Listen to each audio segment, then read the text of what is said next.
see.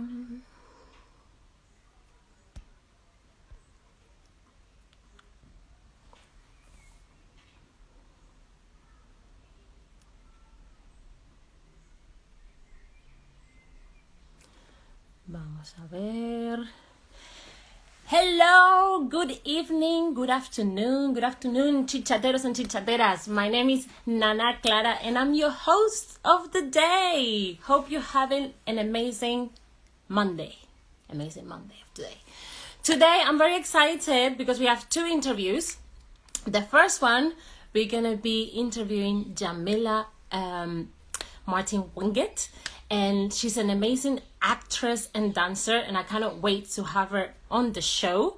And then later on, we're going to be interviewing Leah Reyes Guerrero.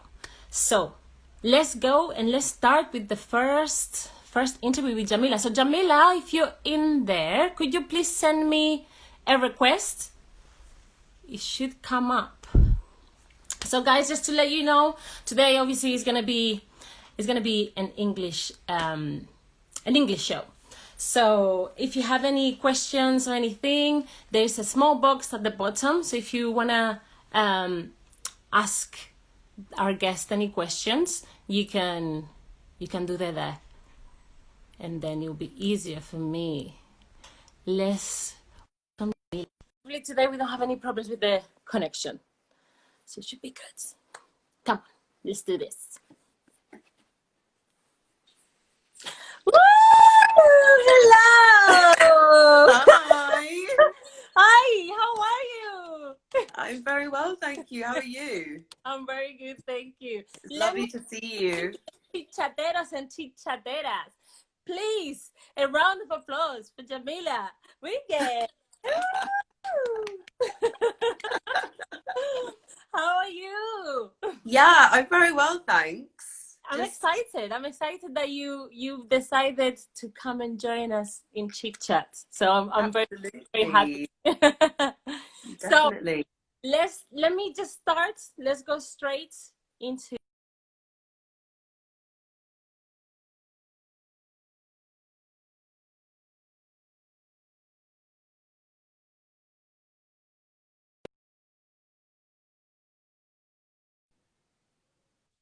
Yeah, I've got you back. There we go. yeah, amazing. Okay. So who is Jamila Martin Wingett? Ooh, it's a very good question. Very good question. I feel like I'm a woman with many masks. I like that. Yeah, many masks. I'm an actor. I love to dance. I love movement and sort of exploring how that connects to the body and the mind. I also write. I love to do exercise. I recently picked up my violin again, being in lockdown. So wow. Yeah, I feel like I do lots of different things. I'm like everyone and no one at the same time.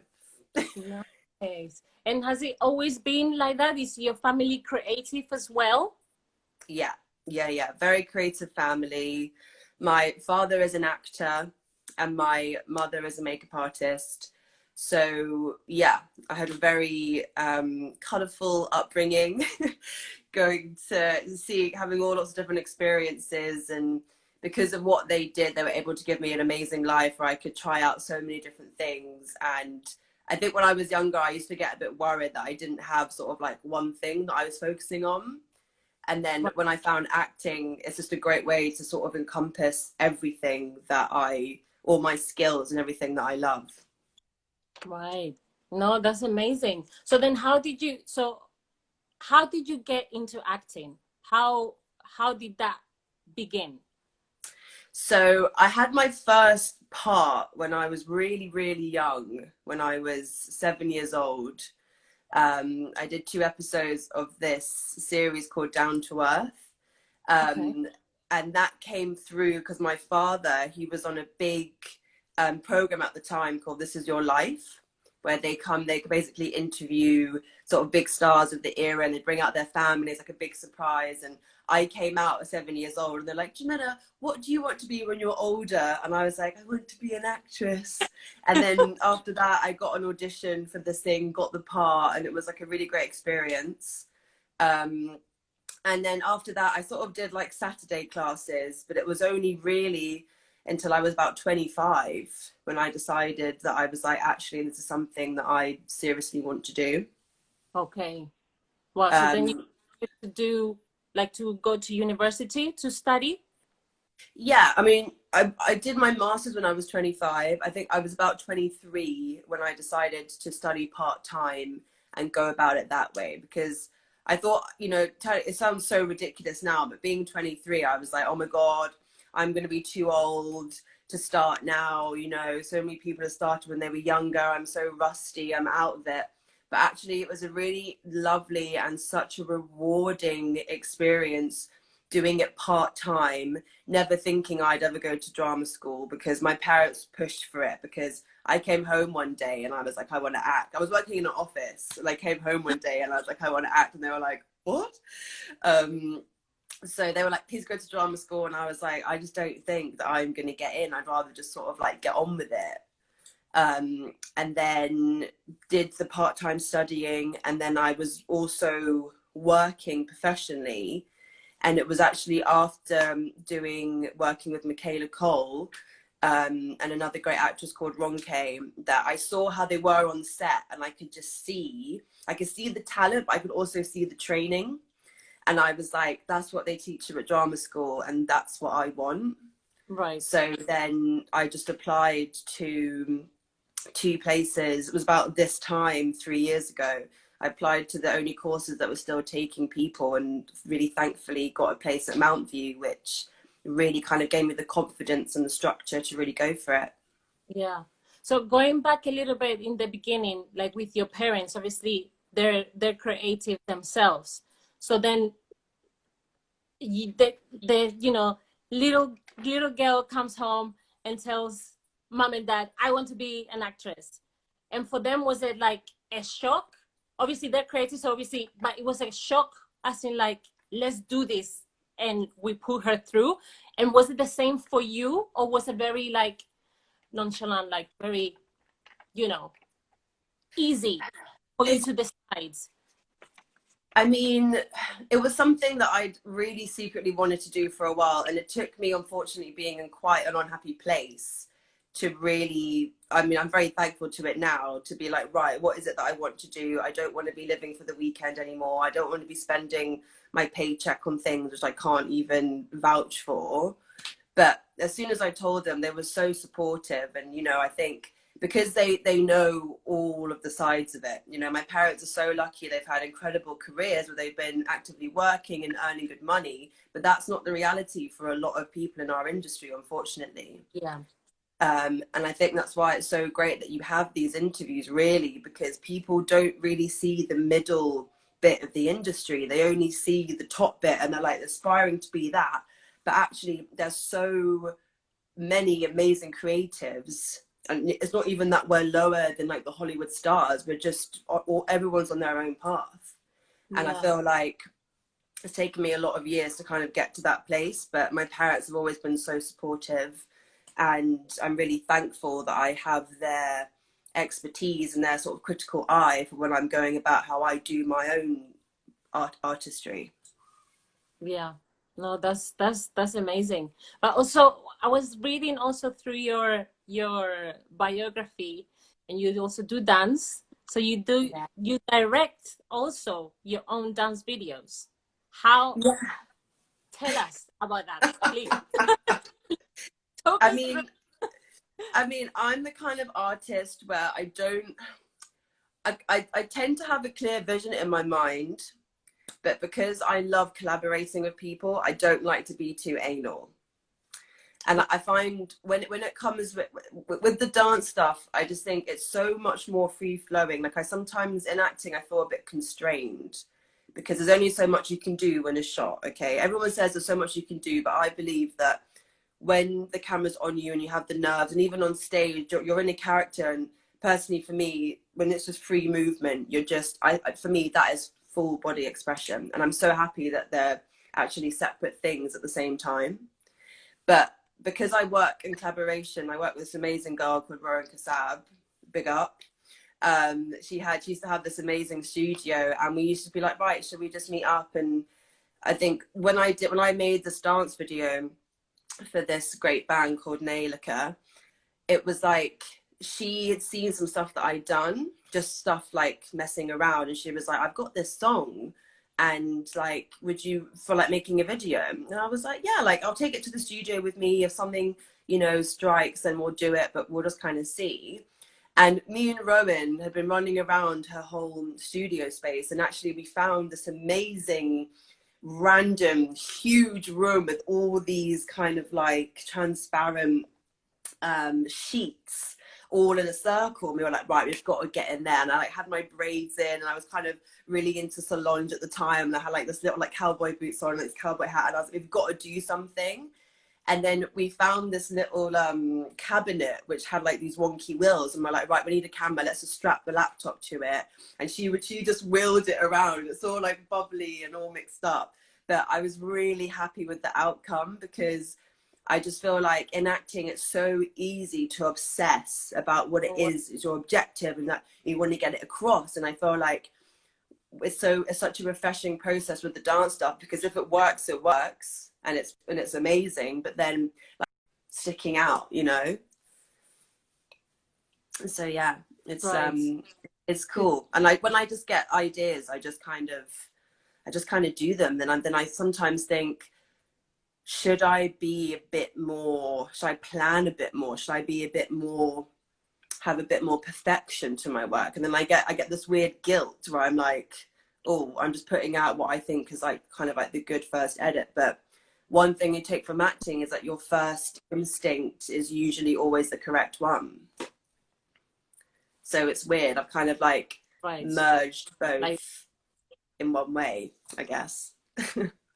Both ways. Oh, I've lost you a little bit. Are you still there?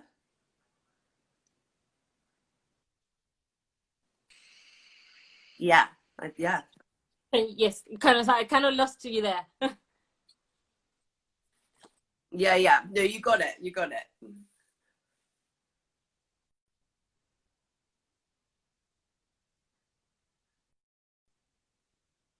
that better?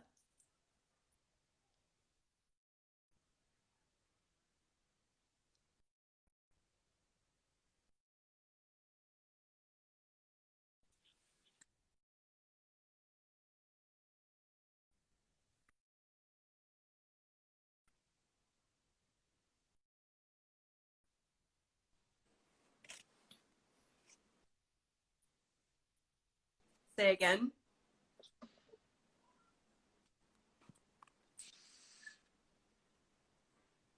Yeah. We're back. Okay, we are back. Amazing. So we were saying that it's like, but your both worlds are connecting, no? Both into one. Yeah, and I've just literally realized that saying it just now.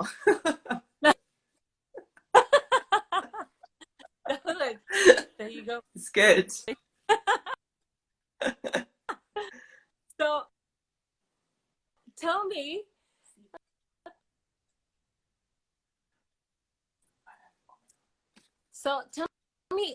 because obviously now you direct dance or your that you do. So you also doing a one-woman show. Yeah. Yes. So obviously because of COVID-19. Yeah. So that was basically Of the one-woman show and what it entails, and tell that. Absolutely. So the one-woman show, excuse me, was born when I was doing my MA, because for the MA you have to create a 45-minute piece, and I chose to do a one-woman show because I was like, if there's any time in my life that I'm going to do it, I'll just do it right now. And it was really just about my experiences of growing up as a mixed race woman in London. And I kind of looked at race, class, and gender, and it was being underpinned by intersectional feminism, which I took a lot of time to research and really got into. And then a couple of months ago, it was the beginning of the year, when I was like, actually, I think I'm ready to develop the show more, because doing it for the MA was really soul bearing. And my MA tutor was really, really supportive, amazing Cheryl gal. And she was like, you should really develop this. And I was like, I just don't know, because the whole experience, the whole masters, it was so intense. And I was like, I feel like I just need some space, let it breathe, come back to it with some fresh eyes. And a couple of months ago, I sent in my original manuscript to the Actors Centre, and they got back to me and they're like, we would love to plug it. Would you like to be a part of Camden Fringe? And I was like, oh my God, even better, like double whammy, that's great. So that was going ahead, and it was still going ahead, and then it was cancelled, really unfortunately, due to obviously the circumstances. But because I'd already had a venue confirmed, they were like, we're still really interested in putting it on. So I was like, great, let's do it. So that's going to be on October. It's going to be October 10th to the 16th, and it's going to be social distant seating. So instead of 50 seats, it's going to be 17, with the hope of it being increased. And basically, I've developed it now, and it's about my experiences as a mixed race woman in the acting industry. Okay. So it's basically, it's kind of my whole life, but it's more sort of what I've learned since leaving drama school, because I felt like I've had some experiences which I feel like are really important to give a voice to. And it's called Alien, Hold On To Your Dreams, after the Gil Scott-Heron song. Oh, wow. No, that sounds really exciting. And please send us the details also on the post. But I would definitely, we would love to go and out. Yes. It sounds very, no, definitely. That we're gonna be there. No, it sounds amazing. Good. It sounds amazing. And obviously we will be there supporting you. Good. So how do you, let me try and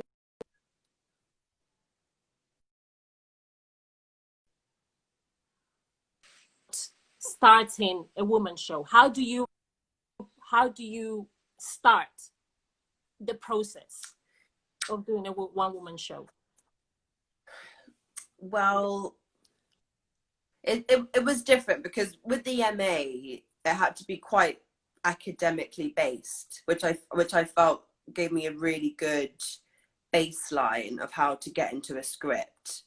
And I basically just thought about the experiences that I wanted to share, found a theory which I wanted to underpin it, and then basically used other literary examples to support the points. So it was really academic. And this one, I wanted to make a bit more accessible. So with this one, I just thought more about, just what the world would look like if we treated mixed race female performers differently. And just what the world would look like if there was more opportunity there. And I felt like there were just some experiences that I really wanted to share. So I was really thankful to have the time in lockdown, because the way that my life was before, I hardly had any time to even sleep at night. I had so much on. So it was great. And yeah, just really hone in and just think about things that I felt was political and important to me to share. Great. So then, sorry, I only got some bits of that because it kind of got cut off. Okay. What did you get? were saying that you were the process of doing a one-woman show. Mm-hmm. So trying to put like how obviously putting your experiences through that, Mm-hmm. and the political as well. Yeah, and just sort of thinking about, you know, I think I want to play with the audience, and I kind of want the audience to feel how I've felt in certain situations. So I'm playing many different characters that have been sort of in my career or life. Okay. And you know, it's I hope that you'll leave the show with a bit more of a better understanding. I hope there's going to be points where you're going to laugh. I hope there's going to be points where you're going to cry. I just wanted to kind of explore the artist's journey, who is sort of a mixed race woman. Wow. Definitely one show that we must go and watch. Definitely. So Definitely. let me, before the question, I want to tell the chit-chatteros, if you have a small box at the bottom with a question mark, so if you just write all your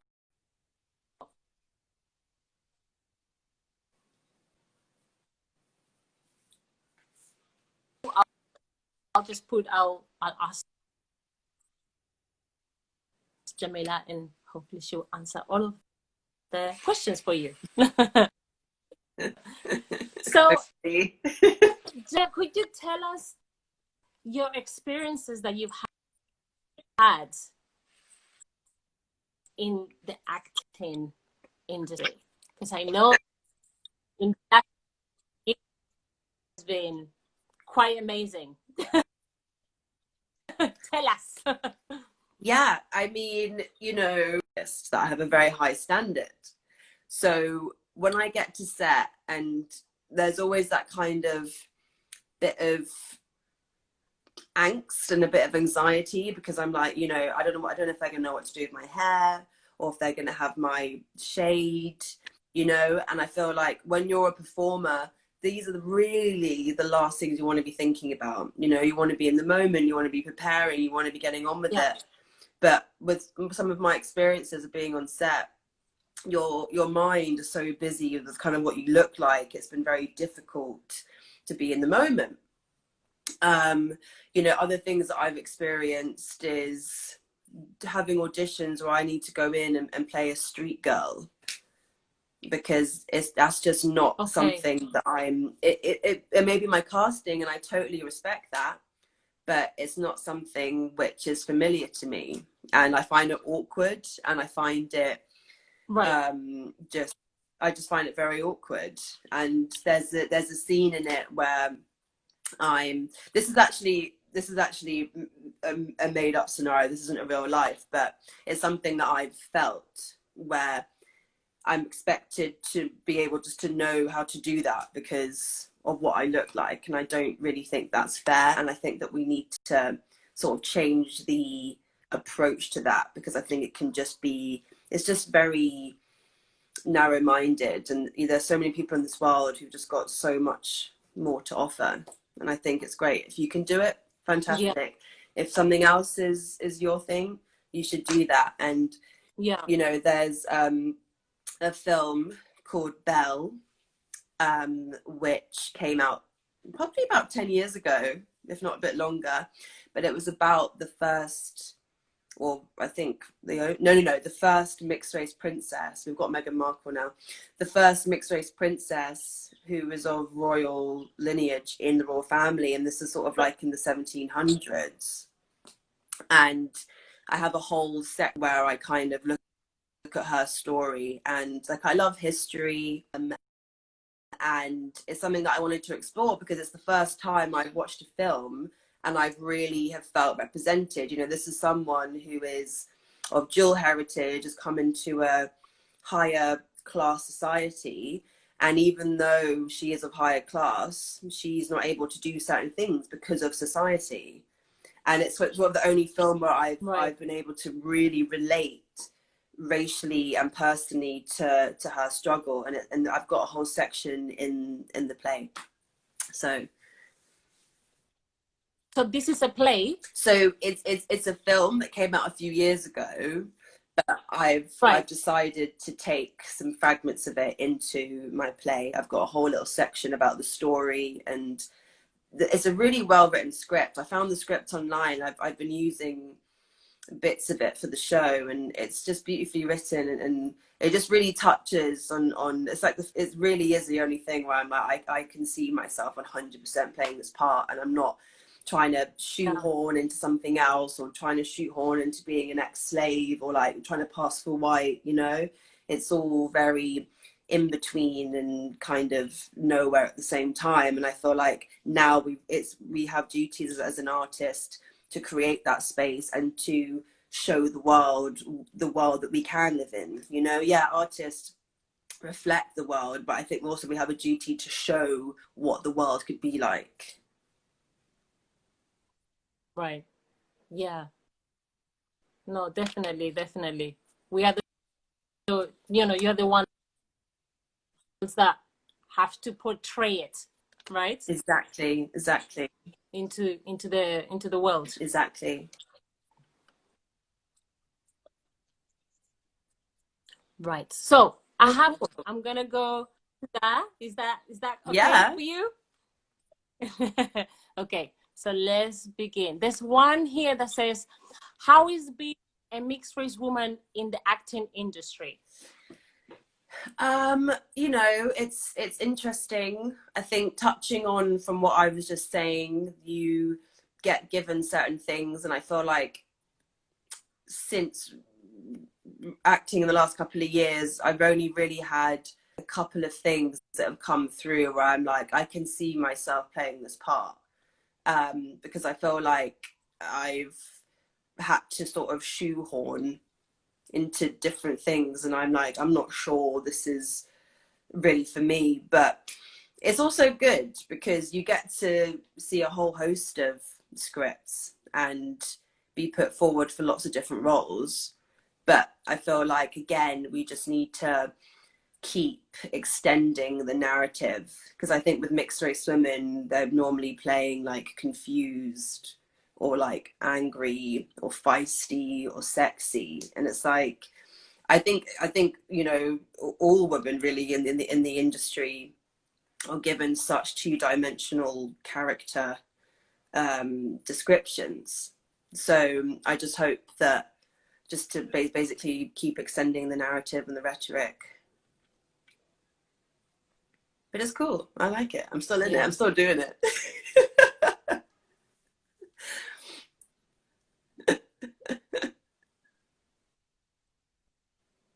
Right. There is a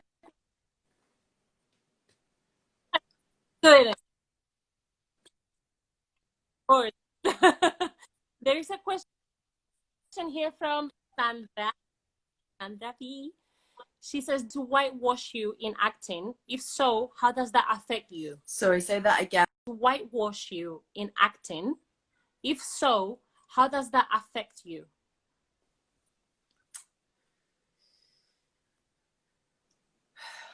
I wouldn't say whitewashing. I remember I had one audition where I actually have put into the show, where I had to play an escaped slave who passes for white, and I just come back from the south of France, so I'm like properly tanned. I literally had to get off the plane and like do the self-tape, and I just remember this moment of like, I was doing it with my dad, and then I kind of said something. I was like, oh, you know, should we just turn up the lights so it kind of like bleaches me out? And then I was like, what have I just said? Like, that isn't, I don't agree with that, you know. And then yeah, and then afterwards I just felt a bit like, oh God, you know, this is such a cheat. And I felt like, should I have done it? You know, maybe it was a great opportunity, but if I know it's not for me, you know, is it a good enough reason to do it. So the casting director sees you, like you hope the casting director will see you, but it might just be the assistant. And there's so many things that kind of go through your brain, and it can really send you a bit crazy. So in terms of stuff like that, I just try to just look after myself the best that I can, and just kind of really keep on self-love, self-care, remembering who you are, remembering why you're doing this, because there's so many times where you're literally like, I don't know how or why I've decided to do this. But just I think reminding yourself of those answers and just keeping your integrity, I hope, will just lead not only myself but others to where they want to be.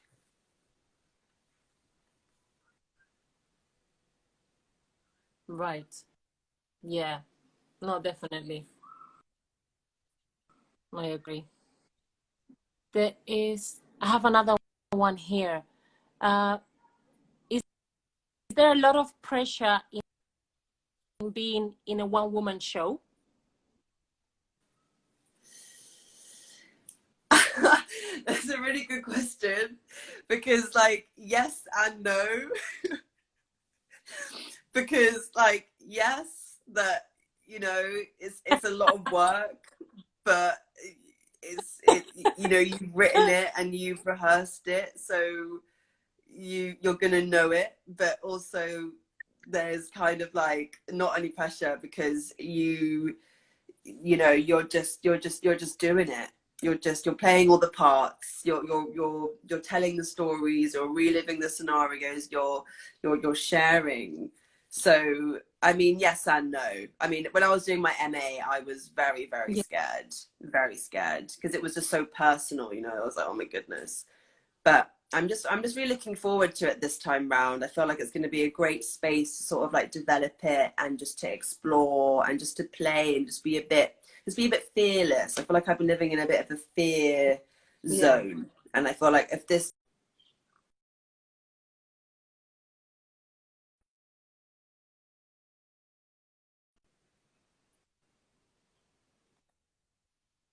there we go, I think we're back.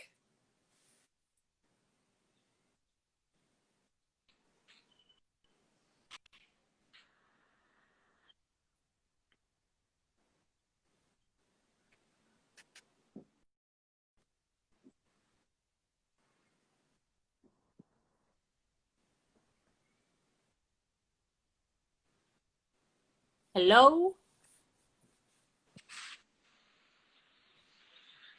Can you hear me? Yeah, Sorry, I can hear you now. been having this past week. We've been having problems with the connection, and it's crazy.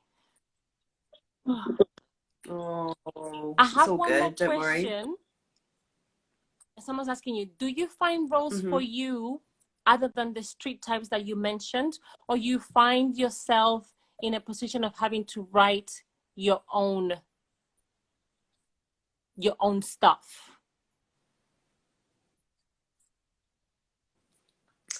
Well, I think because of the experiences that I've had, I've been thankful, because it's really inspired me to write. And next year, I'm in a web series called Nate and Jamie, which is run by Kashif Booth, who is a very incredible up and coming showrunner, producer, writer, everything. And I got involved with him a couple of years ago just by chance. And he said, oh, he came to me and he was like, I really want to make a spin-off series of your character and your new husband. Like, are you up for it? This, that, and the other. And I was like, yeah, definitely.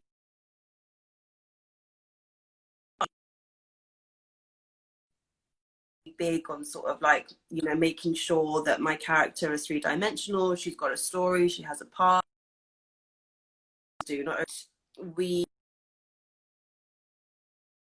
got a really incredible group of writers together. We had one day of a writer's room. There was about maybe 10 of us in the room, and we basically went through the whole plot, and we were like, right, so where can we see this going? We've got to make sure these characters are liked. What's their past? Where are they from? What makes them tick? And it's just really inspiring to work with other young creatives, because we're you know, and it's mostly young, it's a young Black company. And I was just like, I really want to have a say in this, and I really want to be a part of it. So I've actually written 2 episodes. It's going to be 7 episodes we're going to be shooting. I've written 2, and I just really love it. You know, I'm playing a character that I'm familiar with. I know her quite well. And it was just really great to sort of like explore her family and what's brought her to this point, because normally when you get an audition or you get a part, you're not really given much information about the character. That's what our duty is as an actor, and that's the fun, and that's why I love it. So to be able to write and have that extra bit of responsibility, you're like, oh my God, this is great. So that's been a really great experience, and that's been ongoing. We've been developing, and we're trying to get, you know, money raised for it. And we're meant to actually start shooting this summer, but it's now been postponed till next spring. So there's some really exciting things coming up, and I hope that, you know, Kashif takes a lot of inspiration from Issa Rae, Insecure, because that just blew up and that just grew, and that's kind of what we're headed to. And I think that we've got something really promising, so it's good. I'm all about, I'm a doer. I like to be active. I'm not very good at being an actor who's kind of waiting for things to come to me or hoping to meet the right person. I'm like, time is money. Like, we're not here for a long time. Like, there's so many things that I want to do, and I just want to do it through my work.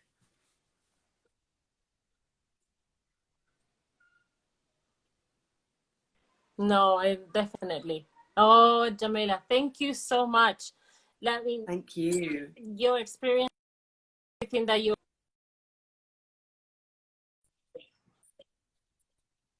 we're gonna go there and support you. Definitely. Yes, come October 10th to the 16th. I'll definitely send you the details. Alien, hold on to your dreams. It's gonna be fun. It's gonna be really, really fun. And the more faces, the merrier. Thank you, Nana. This is such a great platform, and you keep going as well. It's fantastic. Let's all keep going. That's absolutely. And support each other. Yes.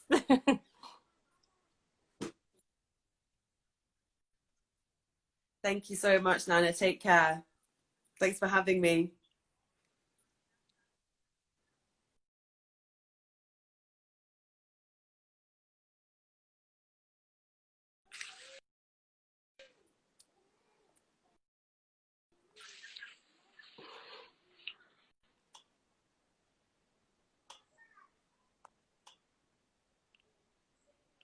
Yes.